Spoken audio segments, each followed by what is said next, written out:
Important होता है किसी भी एग्जामिनेशन के लिए। जब आप लोग कंपटीशन की तैयारी करते हैं तो अपनी राज्य व्यवस्था को जानना ही पड़ेगा। कल हम लोगों ने भारतीय संविधान के बारे में पढ़ा था, भारतीय संविधान के बारे में पढ़ा। भारतीय संविधान की रचना कैसे हुई, कल हम लोगों ने इसकी चर्चा की थी कि कैबिनेट मिशन था। कैबिनेट मिशन के बाद जाकर के संविधान के लिए संविधान सभा का गठन हुआ। तो संविधान सभा के गठन हुए तो पहले जो अस्थायी अध्यक्ष बने सच्चिदानंद सिन्हा, कल के क्लास में हम लोगों ने इस पर चर्चा करी थी कि सच्चिदानंद सिन्हा इसके पहले अस्थायी अध्यक्ष बने, तब राजेंद्र प्रसाद इसके पहले अस्थायी अध्यक्ष बन गए। और संविधान सभा के जो उपाध्यक्ष थे वो H.C. मुखर्जी थे। इसको ध्यान रखेंगे, H.C. मुखर्जी, इसको ध्यान रखना। H.C. मुखर्जी संविधान सभा के उपाध्यक्ष थे। कल शायद हम इस तथ्य को नहीं बतला पाए थे या छूट गए थे, H.C. मुखर्जी। अब संविधान के निर्माण में कुल 64 लाख रुपए खर्च हुए। शायद आप लोगों ने इस चीज को भी नोट किया होगा कि 64 लाख रुपए खर्च हुए। और संविधान सभा में जो मेंबर्स थे उसकी संख्या भी आपको बतलाई गई थी कि 389 शुरुआती दिनों में थे, बाद में जाकर के जब भारत का विभाजन हो गया वो 299 सदस्य रह गए, 299 सदस्य रहे। अब हम लोग संविधान क्या है, संविधान के एक आउटलाइन को भी हम लोगों ने कल देखा था कि संविधान को लिखा किसने। मेरा इशारा सिर्फ यहाँ पर है कि संविधान को लिखा किसने का अभिप्राय, हम संविधान को हस्तलिखित किसने किया। तो हमने चर्चा कर दी थी कि मधुबनी के, मूल रूप से मधुबनी के प्रेम बहादुर थे। उन्होंने रायजादा साहब ने संविधान को लिखा था। और संविधान के जो उसमें ड्राफ्टिंग संविधान में जो चित्रण वगैरह के कारण उसको नंदलाल बोस एवं उनके सहयोगी ने किया था, नंदलाल बोस एवं उनके सहयोगी। अब हम लोगों को पढ़ना है कि संविधान की जो रचना हुई तो संविधान की रचना का प्रोसेस कैसा था। देखिए, संविधान के निर्माण में आप लोगों ने पढ़ा है कि 2 वर्ष 11 महीने 18 दिन लगे। 2 वर्ष 11 महीने 18 दिन लगे संविधान के निर्माण में। हमने संसार का सबसे बड़ा संविधान बनाया। भारत का संविधान संसार का सबसे बड़ा संविधान है। इंग्लैंड विश्व की वर्तमान आधुनिक विश्व की जो आधुनिक विश्व की प्राचीनतम प्रजातंत्र है वह इंग्लैंड में है, लेकिन इंग्लैंड में संविधान नहीं है। ध्यान रखना है, इंग्लैंड परंपराओं पर शासन करता है। इंग्लैंड के, हाँ ऐसा नहीं कहेंगे कि इंग्लैंड में संविधान नाम की कोई चीज नहीं है। तो इंग्लैंड के उच्च न्यायालय के फैसले या संवैधानिक परंपराओं का लिपिबद्ध किया गया वो है। लेकिन अगर आपसे पूछेंगे कि इंग्लैंड में क्या है तो आप जवाब देंगे अलिखित संविधान। तो आप यहां पर देखेंगे कि जब भारत का संविधान बन रहा था तो भारत के संविधान के निर्माण के समय विश्व में कई देशों में संविधान बन चुका था। भारत का संविधान अकेला नहीं था। और ब्रिटिश भारत के द्वारा, ब्रिटिश भारत, जो मैं भारत की बात कर रहा हूं, आजादी से पहले अपना भारत ब्रिटिश भारत के तौर पर था। तो ब्रिटिश भारत में उसमें सबसे महत्वपूर्ण जो एक्ट आया था वो सबसे महत्वपूर्ण था 1935 का एक्ट, 1935 का भारत शासन अधिनियम। तो भारत शासन अधिनियम, इससे हम लोग परिचित ही थे, हमारे संविधान निर्माता। तो 1935 का भारत शासन अधिनियम भी महत्वपूर्ण आधार था संविधान निर्माण का। आज भी हमारे देश में बहुत सारी ऐसी चीजें हैं जो उससे आजादी से पहले की है। आजादी से पहले की जो चीजें एक्ट के रूप में थी आज भी अपने देश में है। उससे पहले अमेरिका का संविधान बन चुका था, अमेरिका का संविधान था। आपको शायद आश्चर्य लगेगा कि जर्मनी का, जब मैं जर्मनी की बात करूंगा तो भारतीय संविधान में कुछ चीजें जर्मनी से ली गई है। देखिए उस समय के जर्मनी की बात जो करेंगे तो 1945 के बाद जर्मनी 2 भागों में बढ़ता जा रहा था, पश्चिमी जर्मनी एवं पूर्वी जर्मनी। तो हम पश्चिमी जर्मनी की बात कर रहे हैं, पश्चिमी जर्मनी की, पश्चिमी जर्मनी की। भारत के संविधान से पहले फ्रांस का संविधान भी था, फ्रांस का संविधान था। यूरोपीय देशों में ऑस्ट्रिया का संविधान था, ऑस्ट्रिया का संविधान था। फ्रांस भी यूरोपीय ही, ऐसा नहीं समझेंगे तो फ्रांस यूरोपीय नहीं है। और फ्रांस के साथ ही साथ इंग्लैंड की परंपरा भी थी, इंग्लैंड की परंपरा जिसे हमारे संविधान निर्माता जानते थे। तो आप उसके बाद आप देखेंगे दक्षिण अफ्रीका का भी संविधान बन चुका था, दक्षिण अफ्रीका का भी संविधान बन चुका था। यहां भी समझना है। अब आपको यहां पर देखना है कि हमारे संविधान में प्रमुख रूप से जो स्रोत है, ये स्रोत है 1935 का भारत शासन अधिनियम है, अमेरिका का संविधान है, पश्चिमी जर्मनी का संविधान है, उसके बाद आप देखेंगे ऑस्ट्रिया का संविधान है, दक्षिण अफ्रीका का संविधान है। ये सारे संविधान आधार रहे हैं भारतीय संविधान के निर्माण का। अब प्रश्न आपके पास आएंगे क्या कि भारतीय संविधान का निर्माण क्या केवल इन्हीं आधारों से हुआ है? तो नहीं, भारतीय संविधान का निर्माण केवल इन्हीं आधारों से नहीं हुआ है। हमारे संविधान निर्माताओं ने उन्हीं चीजों को शामिल किया है जो भारतीय परिस्थितियों में अनुकूलित होने योग्य थे, अनुकूलित होने योग्य थे। लोक प्रशासन के बच्चे यहाँ पर याद रखेंगे, पारिस्थितिकी फैक्टर, इकोलॉजिकल की थ्योरी याद रखेंगे, तो यहाँ पर अनुकूलित होनी चाहिए थी। हमने अन्य स्रोतों से केवल अंधाधुंध अनुकरण नहीं किया है, जो भारतीय परिस्थितियों में सुटेबल होने लायक थे, जो भारतीय परिस्थितियों में भारत को एक आदर्शतम प्रशासन देने की स्थिति में था, केवल हमने उन्हीं तत्वों को शामिल किया है और इसमें किसी भी प्रकार की शिकायत नहीं होनी चाहिए। भारतीय संविधान के विषय में बहुत सारे आलोचकों ने आलोचना भी की है, हम उस चीजों पर बाद में जाएंगे। पहले तो कुछ महत्वपूर्ण रूप से देखें कि संविधान का निर्माण कैसे हुआ। देखिए, संविधान के निर्माण करने के लिए बहुत प्रकार की विभिन्न प्रकार की कमेटियां बनी, विभिन्न प्रकार की कमेटियां बनी। अब यह ध्यान रखना है कि कमेटियों की संख्या महत्वपूर्ण रूप से, जो महत्वपूर्ण कमेटी थी उसकी संख्या 8 थी। अगर आपसे पूछा जाएगा कि महत्वपूर्ण कमेटियों की संख्या कितनी थी, तो आप समिति की संख्या बतलाएंगे 8। समिति की संख्या बतलाएंगे, समितियों की संख्या 8। मतलब संविधान के महत्वपूर्ण विषयों पर जो देश की संसदीय व्यवस्था के निर्माण करने के लिए या बंधों के निर्माण करने के लिए कई प्रकार की कमेटियां बनी, जिन कमेटियों की संख्या महत्वपूर्ण रूप से कमेटियों की संख्या 8 थी। महत्वपूर्ण रूप से कमेटियों की संख्या 8 थी।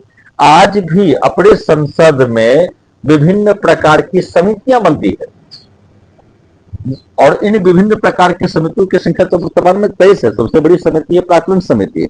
लेकिन जब संविधान सभा के पास संविधान निर्माण करने की जिम्मेवारी आई तो उसने विभिन्न प्रकार की समितियों का गठन किया और उसमें महत्वपूर्ण रूप से जो समिति थी वह प्रारूप समिति थी। प्रारूप समिति, ध्यान रखना है, सबसे महत्वपूर्ण समिति थी प्रारूप समिति। और प्रारूप समिति के अध्यक्ष ही B.R. अम्बेडकर थे। B.R. अम्बेडकर। देखिए, आधुनिक भारत के निर्माताओं में हम लोग अक्सर नेहरू जी की बात करते हैं, कहा भी जाना चाहिए। कभी कभी हम लोग समझ नहीं पाते हैं कि अगर भारत वर्ष के 1947 के बाद या भारत वर्ष की आजादी के महत्वपूर्ण कुछ नेताओं के नाम लिए जाए, आजादी के बाद जिनका सर्वाधिक रूप से प्रभाव देश पर पड़ा है, तो उन्हीं कुछ चंद नेताओं में हमारे B.R. अम्बेडकर भी हैं। B.R. अम्बेडकर भी भारत वर्ष के महत्वपूर्ण निर्माताओं में से एक है। B.R. अम्बेडकर। B.R. अम्बेडकर ही संविधान के प्रारूप समिति के अध्यक्ष थे। अम्बेडकर को हम सिर्फ एक कानूनविद के तौर पर नहीं जाने, अम्बेडकर का अध्ययन एक चिंतक के तौर पर भी होना चाहिए। समाज के प्रति उनका संदर्भ, समाज के प्रति उनकी योगदान है, समाज के सारे वर्गों के प्रति, और कहा यहाँ तक मैं तो कहूंगा बौद्ध धर्म के प्रति भी, धर्म के प्रति भी जो उनके चिंतन है उसका भी अध्ययन किया जाना चाहिए। तो प्रारूप समिति के अध्यक्ष B.R. अम्बेडकर थे और इस समिति के सलाहकार B.N. राव थे। इसको भी ध्यान रखना है, B.N. राव थे। अभी तो मध्य प्रदेश में कुछ इस तरह के विवाद भी चल रहे हैं, हम लोगों को उन विवादों में नहीं जाना है। किसी महापुरुष के महत्व को कम करके नहीं आंका जा सकता है, किसी की कंट्रीब्यूशन को हम लोग कम करके नहीं आंक सकते हैं। वो एक जो भी विषय उनका हो, उनका विषय हो वो जाने। तो B.N. राव इस संवैधानिक संस्था के सलाहकार थे, ये ध्यान रखना। सलाहकार कौन थे? B.N. राव। तो प्रारूप समिति का मुख्य रूप से काम था कि संविधान का मसविदा तैयार कर संविधान सभा के अध्यक्ष को सौंपना। संविधान सभा की किसको सौंपना? अध्यक्ष को सौंपना। और जब संविधान सभा का अध्यक्ष के पास में संविधान की एक प्रतिलिपि पहुंचते तो उसके बाद ही संविधान सभा के सदस्य उस पर वाचन करते। भारतीय संविधान के निर्माण में प्रमुख रूप से 3 वाचन हुए। अगर आप लोगों से पूछा जाए कि भारतीय संविधान के निर्माण में कितने वाचन हुए, तो आप जवाब देंगे कि भारतीय संविधान के निर्माण में प्रमुख रूप से 3 वाचन हुए। तो BN राव के नेतृत्व में अब संविधान सभा की प्रारूप समिति ने अपना कार्य करना प्रारंभ किया। यह ध्यान रखना। अब इस समिति में जो सदस्य थे उस सदस्यों का नाम भी आप लोग, इस समिति में सदस्य जो थे उस सदस्यों का नाम भी आप लोग नोट करेंगे। सबसे पहले इसमें थे कि इन दोनों के सिवा कन्हैया लाल मानिक लाल मुंशी, जिसका नाम आप लोग पढ़ेंगे KM मुंशी, KM मुंशी, कन्हैया लाल मानिक लाल मुंशी। ये प्रख्यात गांधीवादी नेता थे कन्हैया लाल मानिक लाल मुंशी। उसके बाद हम जाएंगे तो AK अय्यर, AK अय्यर ये प्रख्यात वकील थे। AK अय्यर, अल्लादी कृष्णा स्वामी अय्यर, नाम याद रखेंगे आप लोग, अल्लादी कृष्णा स्वामी अय्यर। सबसे पहला नाम क्या आ जाएगा KM मुंशी का, उसके बाद AK अय्यर का। N गोपाला स्वामी आयंगर, आप ऐसे याद रखेंगे गोपाला स्वामी आयंगर, गोपाला स्वामी आयंगर, ध्यान रखना है, गोपाला स्वामी आयंगर, इसको याद रखना है। उसके बाद सैयद मोहम्मद शादुल्लाह, सैयद शादुल्लाह, सैयद मोहम्मद शादुल्लाह, सैयद मोहम्मद शादुल्लाह, ध्यान रखना है, सैयद मोहम्मद शादुल्लाह। और सैयद मोहम्मद शादुल्लाह के बाद आपको ध्यान रखना है कि BL मित्र, इसको भी ध्यान रखना है, BL मित्रा। और BL मित्रा के बाद इस जगह पर आए थे DP खेतान, दूसरे व्यक्ति है DP खेतान, DP खेतान, ध्यान रखेंगे। अब BL मित्रा और DP खेतान ये दोनों ऐसे व्यक्ति थे जो संविधान सभा के ड्राफ्टिंग कमेटी के कार्यकाल में मृत्यु भी हो गई थी, तो इसके कारण इनकी जगह पर नए नए व्यक्ति आए थे। तो BL मित्रा की जगह पर आप लोग नोट कर लेंगे, BL मित्रा की जगह पर आए थे N माधव और DP खेतान की जगह पर आए थे TT कृष्णामाचार्य। BL मित्रा की जगह पर आए थे N माधव और DP खेतान की जगह पर आए थे TT कृष्णामाचार्य, TT कृष्णामाचार्य, इसको याद रखना है, TT कृष्णामाचार्य, TT कृष्णामाचार्य। तो संविधान सभा के सबसे महत्वपूर्ण समिति में यह प्रारूप समिति थी। संविधान सभा के सबसे महत्वपूर्ण समिति में कौन सी समिति थी? प्रारूप समिति।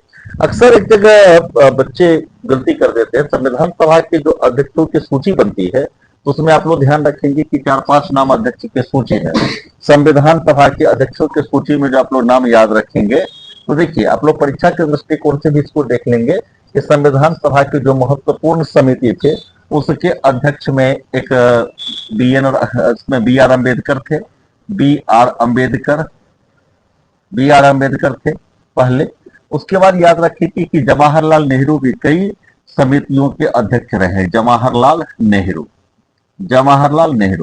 तीसरे व्यक्ति तो हमारे पास में है सरदार वल्लभ भाई पटेल, समितियों के अध्यक्ष रहे, सरदार वल्लभ भाई पटेल।